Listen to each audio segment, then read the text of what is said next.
Test Atlas 2024 সালের সারা বিশ্বের সেরা 50টি স্টুয়ের তালিকা প্রকাশ করেছে এবং সেই তালিকায় ভারতের উত্তর থেকে দক্ষিণ, পূর্ব থেকে পশ্চিমের খাবার রয়েছে।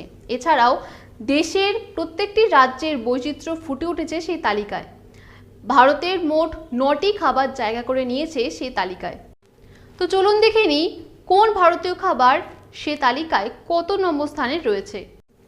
টেস্ট অ্যাটলাসের খাদ্য তালিকা অনুযায়ী ভারতীয় খাবার কিমা রয়েছে 6ষ্ঠতম স্থানে এবং বাঙালির সবথেকে প্রিয় খাবার চিংড়ি মাছের মালাইকারি রয়েছে 18 নম্বর স্থানে এবং ভারতীয় খাবার কোরমা রয়েছে 22 নম্বর স্থানে এবং গোয়ার বিখ্যাত খাবার ভীমডালু রয়েছে 26 নম্বর স্থানে।